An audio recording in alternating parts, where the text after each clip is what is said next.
आपके ब्लाउज का साइज 34, 32, 30, 28 जो भी हो, उसमें 3.25 इंच से कम डाट नहीं लगाना है। जो भी सेंटर का डाट है उससे कम बिल्कुल नहीं लगाना है। 10 से डिवाइड करो या जैसे भी करो, आपको 3.25 इंच से कम पे नहीं लगाना है। ये सब में एक ही साइज लगाना है। हेलो गाइस, आज हम एक 32 साइज प्रिंसेस कट ब्लाउज की कटिंग करना सीखेंगे बहुत ही आसान तरीके से।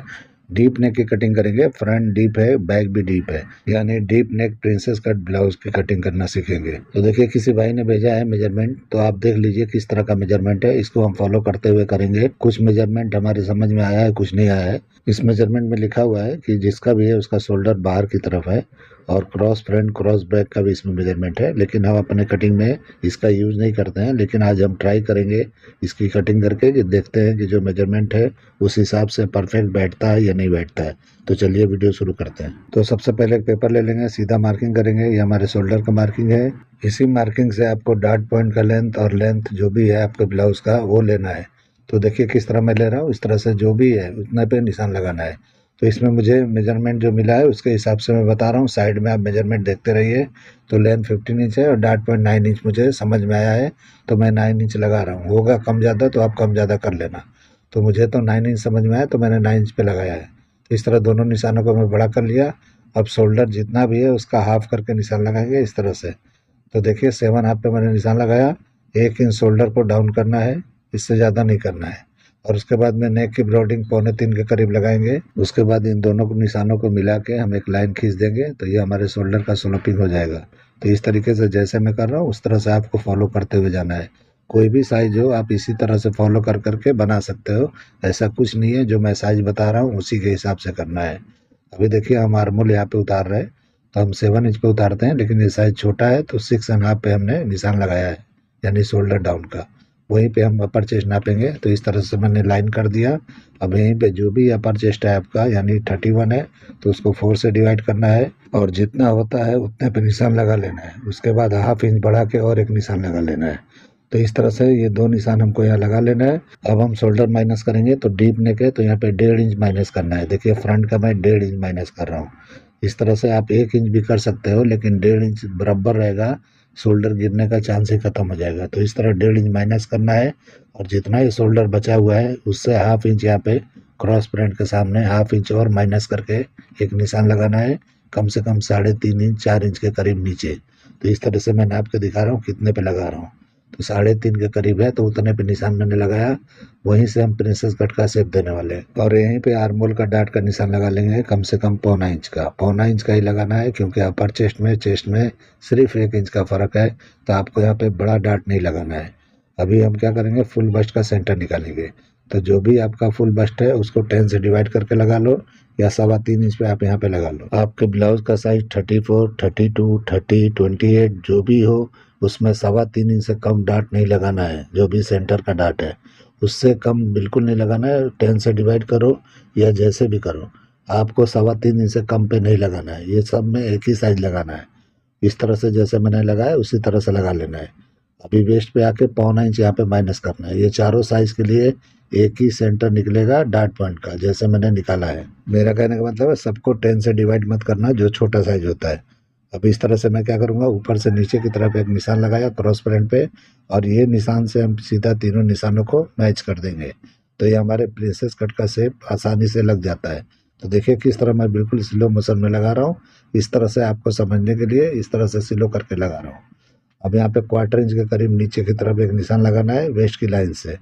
ये हमको लगा लेना ज़रूरी है, क्योंकि ये नहीं लगाते हो सीधा आप कटिंग कर देते हो, तो क्या होता है जब भी आप प्रिंसेस कट को ज्वाइंट करते हो तो वहाँ पे गड्ढा की तरह अंदर की तरफ घुसता है, सीधा नहीं दिखाई देता है। इसलिए आपको इस तरह कर लेना है। उसके बाद डार्ट की लेंथ को हम बराबर कर लेंगे, जो भी हमने आर्मोल का डार्ट लगाया है। तो इस तरह 0.25 इंच का डार्ट लगाया मैंने, तो इस तरह डार्ट की लेंथ को आपको बराबर कर लेना है, ताकि हम प्रिंसेस कट को जब ज्वाइन करेंगे तो यहाँ पे छोटा बड़ा नहीं होना चाहिए, एक जैसा बराबर होना चाहिए। अभी हम आर्मोल को यहाँ पे चेक कर लेंगे कि हमारा आर्मोल बराबर आ रहा है या नहीं आ रहा है। तो इस तरह टर्न करके जैसे मैं नाप रहा हूँ इस तरह से नाप लेना है। तो देखिए जितना आपने मेजरमेंट दिया है उससे थोड़ा सा एक्स्ट्रा हो रहा है, तो कोई बात नहीं है। आपको चाहिए तो ऊपर मार्किंग करके थोड़ा छोटा कर लो, या जितना है उतने पे भी कर लोगे तो चलेगा। डार्ट जब हम क्लोज करेंगे तो बराबर हो जाएगा। तो आर्मोल कटिंग करने का ये तरीका बिल्कुल परफेक्ट है, कि जो मेजरमेंट है उसको फॉलो करते हुए करना है। कोई भी यहाँ पे दिमाग नहीं लगाना है, कोई फार्मूला नहीं लगाना है, बिल्कुल सिंपल सा ट्रिक है। जैसे मैंने बताया इसको फॉलो करोगे आसानी से कर पाओगे। अभी यहाँ पे प्रिंसेस कट का शेप मैंने दे दिया साइड वाले पैनल का। अब हम वेस्ट की डाट नापेंगे, तो यहाँ पे 4 इंच या 4.25 इंच का आप दे सकते हो, क्योंकि यहाँ पे वेस्ट आपका 26 इंच है। आपका 28 के करीब होता है या 29 होता, तो यहाँ पे 2.5 इंच का ही डाट आता, लेकिन इस मेजरमेंट में 26 का वेस्ट है, तो इस हिसाब से यहाँ पे कम से कम 4 इंच का डाट होना चाहिए। मैं 4.25 इंच का लगाया। अब यहाँ पे डाट के लेंथ को मैंने बराबर कर लिया। ये 4.25 इंच इसलिए लगाया कि अच्छी तरह से लूजिंग के साथ यहाँ पे दिखाई दे आपको। यहाँ पे बिल्कुल बस्ट पे टाइट नहीं हो, 1 इंच की लूजिंग पे ही बैठे, इसलिए मैंने 4.25 इंच का लगाया। अभी देखिए जो भी सेंटर का पार्ट है वो यहाँ पे माइनस कर लेंगे, यानी डाट का पार्ट माइनस करके जो भी आपका वेस्ट है वहाँ उसको 4 से डिवाइड करके निशान लगा लेंगे, यानी 6 आप पे मैंने निशान लगा लिया। निशान को मैंने क्रॉस लगाया है कि जो भी वेस्ट की लाइन है उससे मैंने 1.5 इंच के करीब ऊपर निशान लगाया है, ताकि ये निशान 1.5 इंच शॉर्ट रहेगा, तो हमारे बैक का लेंथ यहीं पे निकालना है। तो इस तरीके से मैंने 1.5 इंच शॉर्ट किया है। अब ये दोनों निशानों को इस तरह से मैच कर देंगे, साइड बंद कर देंगे। जैसे मैं कर रहा हूँ इस तरह से आपको कर लेना है। बिल्कुल सही तरीका है, बिल्कुल ईजी तरीका है। इस तरह से बैक का लेंथ अच्छी तरह से बराबर निकलता है। तो मैं बॉडी मेजरमेंट जो लेता हूँ फ्रंट से लेता हूँ, तो उस हिसाब से मैं फ्रंट के हिसाब से कटिंग करके आपको दिखाता हूँ। बहुत लोग बैक से कटिंग करते हैं, यानी बैक पहले कटिंग करते हैं, तो वो अलग तरीके से मेजरमेंट लेते होंगे, मुझे पता नहीं है। तो मैं अपना तरीका बता दिया किस तरह मैं करता हूँ। इस तरह से मैं प्रिंसेस कट का शेप लगा लूँगा। ये बहुत छोटा साइज है, तो इसलिए शेप बहुत कम निकलेगा। तो जिस तरह से निकला है उस तरह से मैंने निकाला है। और क्रॉस फ्रंट का मैंने आपको मेजरमेंट करके दिखाया, तो जितना आपने मेजरमेंट दिया है उसी के लगभग बैठा है, आप चेक कर लेना। अभी देखिए नेक का डिप मैंने नापा है, और इस तरह से नेक की ब्रॉडिंग जो भी आपको रखना है, यानी कि शोल्डर सिम जितना भी रखना है आप उतना रख सकते हो। मैं अपने हिसाब से रख रहा हूँ, आप अपने हिसाब से रख लेना। तो यहाँ पे नेक का ब्रॉडिंग नहीं देखा जाता है, यहाँ पे शोल्डर सिम देखा जाता है कि कितना चौड़ा रखना चाहिए, कितना नहीं रखना चाहिए। तो उस हिसाब से आप करके जो भी आपका नेक है, राउंड नेक हो या कोई भी नेक हो, इस तरह का आप शेप दे सकते हो जैसे मैं दे रहा हूँ। तो इस तरीके से आपको कर लेना है। तो प्रिंसेस कट ब्लाउज का ये पूरा मार्किंग हो गया है। आप इसमें बेल्ट ब्लाउज करना चाहो तो बेल्ट भी नीचे ड्राइंग करके आप कटिंग कर लोगे, तो बेल्ट ब्लाउज हो जाएगा, यानी प्रिंसेस कट बेल्ट ब्लाउज हो जाएगा। तो कटिंग करने से पहले मैं नाप के दिखाता हूँ कि जो भी हमारा मेजरमेंट है डार्ट पॉइंट का, तो ये जो है जितना हमने मार्किंग किया था उससे यहाँ पे माइनस हो गया है। ये हिस्सा आपको शॉर्ट नहीं रखना है, कभी भी ये बराबर नाप के कटिंग करना है कोई भी साइज में। अगर यहाँ का हिस्सा बड़ा होता है तो आपका शोल्डर गिरेगा ही गिरेगा। तो अच्छी तरह से ध्यान देते हुए ये मेजरमेंट पे आपको बहुत ध्यान देना है, और उसके बाद आपको कटिंग कर लेना है। तो जिस तरह मैं कर रहा हूँ मार्किंग पे ही कटिंग करना है, और जब भी कपड़े पे आप जाओगे तो मार्जिन छोड़ते हुए जाना है। मेरा मतलब है कि जितना पकड़ के स्टिच करते हो उतना छोड़ते हुए जाना है। नेक में, शोल्डर में, आर्मोल में 3-3 सूत के करीब आप पकड़ते हो, जो सिलाई पकड़ते हो उतना ही छोड़ना है। और साइड में कम से कम 1.25 इंच 1.5 इंच के करीब आपको रख लेना है, जो भी रखना है रख लो। अब देखिए हम बैक की कटिंग पहले कर लेंगे, उसके बाद हम फ्रंट को कंप्लीट करेंगे। तो देखिए मैंने पेपर बराबर पे ही रखा है, इस तरह बराबर पे रखना है। शोल्डर सिम भी बराबर रखना है, जो भी है सब बराबर पे मैंने रखा है। और अपर चेस्ट जहाँ है वही निशान लगाना है, जो 1/2 इंच मैंने बढ़ाया था उस पर नहीं लगाना है, यानी जो मैंने अपर चेस्ट को 4 से डिवाइड किया था वही निशान लगाना है। और उसके बाद में इस तरह से साइड सिम को बराबर कर लेंगे। तो जितना भी हमारे फ्रंट का साइड सिम है उतना ही हम बैक के लिए यहाँ पे लेंथ बराबर कर लेंगे। तो ये लेंथ जो निकलेगा वो हमारे बैक का लेंथ निकलेगा। तो इस तरह से बैक का लेंथ बराबर अच्छी तरह से निकल जाता है। तो देखिए यहाँ पे हम लाइन कर लेंगे, तो जैसे मैं ये लाइन लगा रहा हूँ इस तरह से आपको लाइन लगा लेना है। तो इस तरीके से हमारा बैक का लेंथ निकल गया। अब हम शोल्डर चेक करेंगे, तो जितना भी ये शोल्डर है उतना ही यहाँ पे क्रॉस बैक पे आके निशान लगाना है, यानी सीधा आना है बिल्कुल डीप नेक में। आप डीप नेक लगा रहे हो तो बिल्कुल सीधा आना है। तो इस तरीके से मैं सीधे पे निशान लगाया, तो जितना ऊपर था उतने पे लगाया। तो देखिए आपका जो भी क्रॉस बैक है वो बराबर ही आया है, आप चेक कर लेना। मैं यहाँ पे measurement cross back cross front का नहीं लिखा हूँ, तो आप अपने मेजरमेंट में चेक कर लेना कि बराबर है या नहीं है। तो इस तरह से आपको निशान लगा लेना है। अब यहाँ पे अपर चेस्ट चेक करेंगे, तो जो भी आपका अपर चेस्ट है उसको 4 से डिवाइड करके जितना होता है उतना चेक करना है, उतना ही होना चाहिए, कम नहीं होना चाहिए। क्योंकि अगर ज़्यादा डीप जाते हो तो यहाँ पे आधा इंच माइनस करना है। अगर आप 10 इंच तक हो तो उतने पे रखना है। और यहाँ पे वेस्ट नापेंगे और 1 इंच का डाट लगाएंगे। यहाँ पे 1.25 इंच भी लगा सकते हो, 1 इंच भी लगा सकते हो। इस तरीके से वेस्ट में डाट देना ज़रूरी है, ताकि अच्छी तरह से बॉडी में चिपक के बैठे। अगर आप डाट नहीं देते हो, ऐसे ही कटिंग करते हो, तो बॉडी में चिपकता नहीं है, गैप दिखाई देता है। तो इस तरीके से समझ के करना है। और एक तरह से मैंने साइड को बंद किया और एक एक्स्ट्रा लाइन एक नीचे लगा लिया, ताकि हम डाट को कटिंग करेंगे तो जो भी ऊपर नीचे होता है वो हम बराबर कर लेंगे वहाँ पे। अभी हम शोल्डर से इनको बराबर कर लेंगे ताकि हम नेक का निशान लगाएंगे तो बराबर आना चाहिए, यहाँ पे चौड़ा पतला नहीं होना चाहिए, यानी जो फ्रंट की चौड़ाई है वही बैक की चौड़ाई होना चाहिए, ताकि आप शोल्डर मारो तो कुछ भी छोटा बड़ा ना हो, बराबर एक जैसा हो। अब हम डीप नेक का मेजरमेंट करेंगे, तो जितना भी आपका मेजरमेंट है उतने पे निशान लगा लेना है, यानी 10 इंच पे, और उसके बाद आपको शेप दे देना है। बिल्कुल सिंपल तरीका है, बिल्कुल ईजी तरीका है।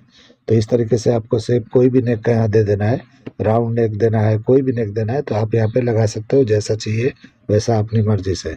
ऐसा कुछ नहीं है कि राउंड ही नेक इसमें बनता है, कोई भी नेक आप दे सकते हो। शोल्डर पे नेक की तरफ अगर पॉइंट बनता है तो इस तरह से आप सीधा कर लो यहाँ पे, ताकि अच्छी तरह से नेक हमारा चिपक के बैठे, कुछ भी ढीला ना हो। आपका शोल्डर अगर डाउन है तो आप छोड़ सकते हो, ज़्यादा डाउन नहीं है, स्ट्रेट दिखाई देता है तो आप यहाँ पे थोड़ा सा पिंच कर सकते हो, ताकि एकदम से गले को पकड़ के बैठे। तो इस तरह से मैंने कर लिया, वैसे कर लेना है।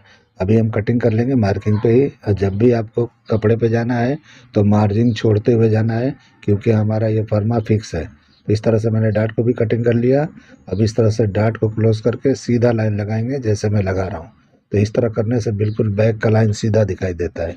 अगर आप सीधा कटिंग करते हो, जो मैंने पहले लाइन लगाया था, तो ये बराबर नहीं बैठेगा, अच्छी तरह से नहीं दिखेगा। तो इस तरीके से आपको कर लेना ज़रूरी है। अभी बैक का मेजरमेंट करके मैं दिखाता हूँ, क्योंकि मुझे लगता है बैक का ही मेजरमेंट उन्होंने दिया था 14 इंच का। तो इस तरीके से मैं नाप के दिखा रहा हूँ। तो देखिए 14 इंच नहीं आया, क्वार्टर इंच कम आया। इसलिए कम आया कि ये डीप नेक है। डीप नेक नहीं होता, नॉर्मल नेक होता तो थोड़ा ज़्यादा ही आता, कम नहीं आता। तो इस तरीके से मैंने बैक का ही मेजरमेंट दिखा दिया। मुझे लग रहा है कि बैक का ही मेजरमेंट उन्होंने दिया था मुझे, मैं ध्यान नहीं दिया था, तो इस तरह से नाप के आपको दिखा दिया। तो अच्छी तरह से देख लो, बैक का भी लेंथ बराबर आ गया है और फ्रंट का भी लेंथ बराबर ही हमने कटिंग किया है। तो इस तरह से हमारा कटिंग हो गया है। अब हम फ्रंट की कटिंग, यानी कि जो भी डार्ट्स वगैरह है, कटिंग करके आपको दिखाते हैं। बाद में मेजर भी करके मैं आपको दिखा देता हूँ कि कितना ये निकला है फुल वेस्ट हमारा। तो इस तरीके से हम मार्किंग पे ही पहले कटिंग करेंगे वेस्ट के डार्ट को, और उसके बाद आर्मोल के डार्ट को कटिंग करके इस तरह क्लोज करेंगे, और उसके बाद आर्मोल का शेप निकालेंगे। तो इस तरह से शेप निकालना ज़रूरी है, ताकि अच्छी तरह से शेप हमारे आर्मोल में आ जाए। और क्रॉस फ्रंट क्रॉस बैक का मैंने मेजरमेंट नहीं किया था, लेकिन ये ऑटोमेटिक परफेक्ट अपने तरीके से बैठ जाता है। आप इस तरह से कटिंग करके ट्राई करके देख सकते हो। इसमें ज़्यादा मैंने कोई मेजरमेंट नहीं लिया है, जितना आपने दिया था उससे मैंने कम ही इस्तेमाल किया है, और इस तरह से कटिंग परफेक्ट हो गया है। आप कटिंग करके ट्राई कर लो। इसमें बेल्ट का निशान लगा के आप प्रिंसेस कट बेल्ट ब्लाउज भी बना सकते हो, या कोई भी यहाँ पे कट आप दे सकते हो। यहाँ तक कटिंग आपने कर लिया है तो कटोरी ब्लाउज आपको देना है, यानी सब्यसाची देना है, कोई भी स्टाइल देना है, मधुबाला देना है, यानी जो भी कट देना है आप यहाँ पे कर सकते हो अपने तरीके से। तो आपके ऊपर है, इतना कटिंग समझना आपको ज़रूरी है। उसके बाद ऑटोमेटिक सारे कटिंग हो जाते हैं। अभी मैं फुल बस्ट मेजर करके आपको दिखा देता हूँ। तो देखिए हमारा कितना मेजरमेंट निकल रहा है फ्रंट का। तो यही उठा के हम बैग में कंटिन्यू करेंगे। तो देखिए कितना है, 8.25 के इंच के करीब है ये। तो ये उठा के हम बैग में कंटिन्यू करेंगे। अच्छी तरह से देख लो कि फ्रंट का कितना निकला है, और बैग को हम बराबर इस तरह से नापेंगे, यानी रखेंगे वहीं पे और चेक करेंगे कितना हमारा फुल बस्ट निकलता है। इस तरह से हम यहाँ पे जो भी है उतना पे यहाँ बाहर करके, जो भी हमने फ्रंट का पार्ट रखा था उतना बाहर निकाल के इस तरह से रख के आपको दिखा रहे हैं। तो देखिए फुल बस्ट कितना है, उससे ये प्लस निकला है, माइनस नहीं है। तो डीप नेक है, थोड़ा माइनस पे भी रहेगा तो चल जाएगा, और इतने पे भी रहेगा तो चल जाएगा, क्योंकि बहुत लोग को एकदम फिटिंग पसंद नहीं होता है, हल्का सा लूज पसंद होता है। तो आप इसको फॉलो कर सकते हो, और लूज टाइट जो भी करना है आप साइड से कर सकते हो। अभी आर्मोल भी मैं नाप के दिखा देता हूँ कि आर्मोल जो है कितना निकला है। तो आपने 15 इंच दिया है, तो इस तरह से नाप के मैं दिखाता हूँ। तो जो भी बैक फ्रंट है दोनों नाप के मैं दिखाऊंगा। ये देखिए 7.5 एक सूत के करीब निकला है। अभी हम फ्रंट का नाप के आपको दिखाते हैं वो कितना हो रहा है। तो इसको क्लोज कर देंगे डार्ट को, और उसके बाद मेजर करके आपको दिखाएंगे। तो इस तरीके से आप फॉलो करके, और जो भी मैंने कटिंग बताया है इसको फॉलो करके बना सकते हो। आर्मोल में कोई लूजिंग की ज़रूरत नहीं होता है। जब भी आप फिटिंग वाला बनाते हो तो या तो 1 इंच की लूजिंग पे आप बना सकते हो, अगर लूज पसंद है तो। देखिए कितना आया है, 15 इंच प्लस आया है। तो इतने लूजिंग पे भी आप बनाओगे तो चलेगा। तो इस तरह से कटिंग कंप्लीट होता है। तो ये मेजर करके मैंने दिखा दिया। अब मैं इसको रख के दिखाता हूँ कि फर्मा ये किस तरह का दिख। आप लोग को ये मेरा कटिंग करने का तरीका, ये आइडिया पसंद आया है तो मेरे चैनल को लाइक करो, सब्सक्राइब करो और दोस्तों में शेयर जरूर करो। तो उम्मीद करता हूँ कि आपको ये वीडियो पसंद आया होगा। अगर पसंद आया होगा तो फॉलो करके ज़रूर ट्राई करना। तो चलिए वीडियो एंड करते हैं। अल्लाह हाफिज़।